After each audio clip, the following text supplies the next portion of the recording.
Jadi tema yang diberikan pada saya itu menjadi seorang intelektual Kristen.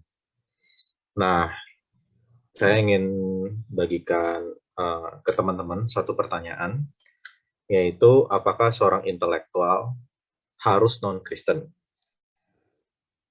Kedua, apakah seorang Kristen wajib menjadi seorang intelektual? Dan kalau ada seorang Kristen yang intelektual, apa sih yang membedakan dia dengan intelektual non-Kristen? Jadi tujuannya di dalam pertemuan ini, kita mencoba untuk merefleksikan keterkaitan antara iman dan ilmu. Terus kita akan juga mengemukakan kegagalan kita dalam menyatakan iman melalui ilmu, dan kita mencoba untuk melihat langkah konkret menuju intelektualitas Kristiani. Dan ini nggak harus, tanda kutip, hanya bagi kalangan Protestan saja. Ini yang kita tekankan di sini pertama-tama adalah Kristiani. Artinya siapa yang mengikuti Yesus. Ortodoks, Kristen, Protestan, ataupun Katolik sama-sama mempunyai tanggung jawab itu. Selama mengaku mengikuti Yesus, ada tanggung jawab itu ya. Oke, kita akan langsung lanjut. Teman-teman pasti tahu siapa tokoh ini. Dia tokoh legendaris, Agustinus. Dia yang mencetuskan Credo ut Intelligam. Artinya iman mencari pengetahuan.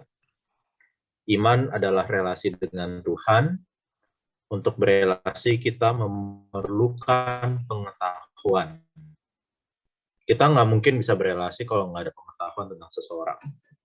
Jadi untuk berelasi kita membutuhkan pengetahuan. Demikian juga untuk beriman kita membutuhkan pengetahuan. Dan kalau kita semakin beriman, pengetahuan itu akan semakin lengkap. Maka iman yang berasal dari Tuhan membukakan mata ilmu tentang Tuhan, manusia, dan dunia. Kita nggak akan terlalu fast forward. Kita coba ambil waktu sebentar untuk memikirkan hal ini. Iman memberikan pengetahuan. Iman melahirkan pengetahuan. Pengetahuan memperkaya iman. Relasi membutuhkan pengetahuan. Pengetahuan memperkuat relasi. Dan saya kira teman-teman coba pikirkan bagaimana relasi dengan Tuhan di dalam kehidupan masing-masing dapat menerangkan dan memperkaya ilmu pengetahuan masing-masing. Saya berlatar belakangnya sosiologi, jadi masing-masing teman-teman coba dipikirkan ya, kira-kira bagaimana hubungannya. Selanjutnya, saya ingin bagikan sebuah kutipan dari C.S. Lewis. Aku percaya kekristenan seperti aku melihat matahari itu sudah terbit. Tetapi bukan karena saya melihat matahari itu sendiri, tetapi oleh karenanya saya dapat melihat yang lain. Pertanyaannya, kalau memang iman melahirkan pengetahuan, apakah seseorang harus jadi Kristen dulu untuk bisa menjawab pertanyaan matematika yang mendasar? 1 tambah 1 sama dengan 2. Apakah harus jadi Kristen untuk bisa menjawab pertanyaan ini? Ateis, Muslim, Yudaisme, Konghucu, agama Tao, kayaknya mereka semua bisa menjawab pertanyaan ini tanpa harus menjadi Kristen. Kalau seperti itu, di mana relevansi kutipan dari C.S. Lewis? Bukankah non-Kristen atau agnostik, ateis turut bisa mengembangkan pengetahuan? Bisa mengembangkan pengetahuan musik, matematika, pandai besi. Kalau teman-teman baca kitab Kejadian, justru keturunan Kain yang tanda kutip nggak percaya Tuhan, mereka adalah kelompok pertama yang bisa menghasilkan pengetahuan itu. Dan bukan keturunan Adam dan orang-orang yang percaya Tuhan. Pertanyaannya adalah, kalau seperti itu, apakah masih perlu jadi Kristen? Bukankah kadang justru pengetahuan lebih tajam dikembangkan di dunia sekuler? Kalau memang akhirnya kita bilang menjadi intelektual Kristen itu penting, di mana posisinya? Apakah Tuhan hanyalah sebuah partikel bebas yang dikompres, dipaksakan masuk ke dalam kontainer yang namanya pengetahuan? Seolah-olah Tuhan itu di shoe home, yaitu dipaksa kompreskan untuk masuk ke posisi yang sebenarnya nggak penting-penting amat gitu. Kalau memang Tuhan hadir, apakah Tuhan itu dipaksa kedalamkan atau Tuhan menjadi nafas yang menyebarluaskan pengetahuan itu? Itu jadi pertanyaannya. Apa yang membedakan kekristenan dari yang lain? Yang bedain kita dengan yang lain adalah setelah belajar 1+1 ada 2 atau belajar ilmu sana-sini, hal yang paling mendasar yang bisa dijelaskan oleh pengetahuan adalah dunia itu ada. Dan kita ada. Dunia akan mati dan kita akan mati. Pengetahuan hanya mencapai di situ. Iman menceritakan bahwa ada yang namanya kesempurnaan, creation. Ada namanya kejatuhan, yaitu kondisi kita sekarang. Dan ada namanya pengharapan. Itu kembalinya relasi. 1+1 sama dengan 2 itu bisa dipelajari sama siapapun. Tetapi menceritakan bahwa manusia itu sedang menderita, semua juga bisa menceritakan itu. Tapi jawaban yang paling tepat tentang itu tidak bisa dijawab oleh matematika sampai filsafat. Itu hanya bisa dijelaskan oleh faith. Dan faith memberikan nafas itu. Sehingga kita belajar 1+1 sama 2, itu bukan menuju kesia-siaan. Bahwa itu akan membuat kita percaya bahwa kebenaran yang paling besar di luar sana eksis. Dan 1+1 sama 2 bukan hanyalah sebuah produk dari kimia evolusi otak yang dari ketidaksengajaan.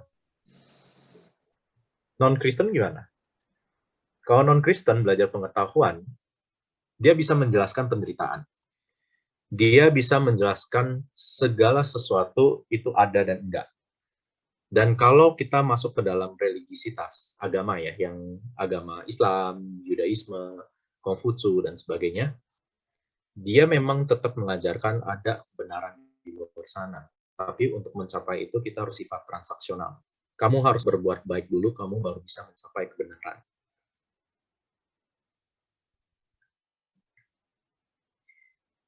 Apa sih yang membedakan kekristenan dari yang lain?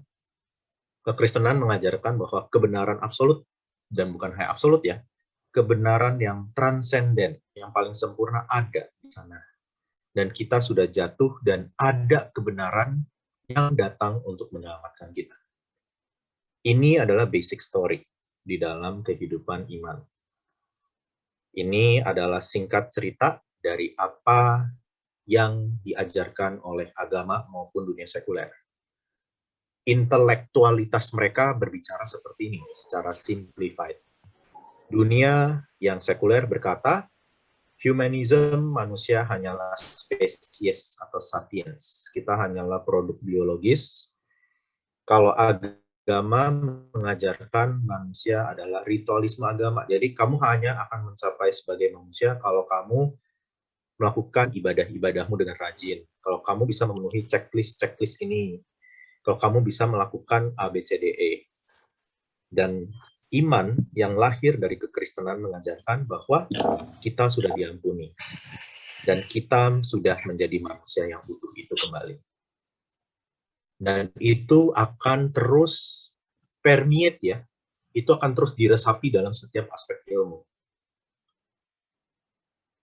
Kalau teman-teman belajar Do You Word, atau posisi dari ilmu kita, yang paling tinggi itu adalah narasi iman, spiritual theology, diturunkan filsafat, diturunkan lagi sosial budaya, sosiologi, saya di sini, ilmu ekonomi, ilmu alam, dan matematika. Jadi kalau kita spiritual theology-nya sudah ada kisah keselamatan, maka filsafatnya juga akan mengalirkan kisah itu. sosialnya juga akan ada rekonsiliasi, ekonominya akan ditujukan untuk membangun manusia, ilmu alamnya juga, matematikanya juga. Tapi kalau spiritual teologinya adalah transaksionalitas atau nihilisme, filsafatnya juga akan seperti itu, sosial budayanya seperti itu, ekonominya akan juga semakin kapitalistik dan individualistik, ilmu alamnya semakin mengobjekkan manusia, matematika juga menjadi sia-sia. Ilmu bercerita tentang bagaimana dunia bekerja. Ada yang baik dan buruk menurut kelompok tertentu. Tidak ada kebenaran, hanya ada rasa senang dan sakit. Dan kehidupan akan membunuh kita. Ia menceritakan bahwa ada baik dan jahat. Semua menuju kematian, betul seperti yang dikatakan ilmu. Tetapi ada keselamatan dan kehidupan pada akhirnya akan menang atas kematian. Ini adalah basic worldview dari kekristenan ya. Dan itu bukan sesuatu yang akan terjadi nanti. Islam dan Yudaisme percaya bahwa kehidupan akan menang. Akan menang. Kekristenan sudah mengatakan itu sudah menang dan akan menang. Jadi setelah teman-teman belajar basic layout-nya ini, coba kita pikirkan. Berapa kali kita membaca kitab? Kalau kita bikin survei ya nanti, berapa kali baca kitab? Di jam berapa kita baca kitab? Apakah di waktu sisa atau waktu yang terbaik? Karena kita nggak mungkin jadi intelektualitas Kristen. Nulis skripsi aja di waktu yang terbaik kok, bukan di waktu yang tersisa, kecuali deadline. Kita nggak bisa pakai waktu deadline hanya untuk berelasi dengan Tuhan. Berapa lama kita baca firman dan berdoa setiap hari?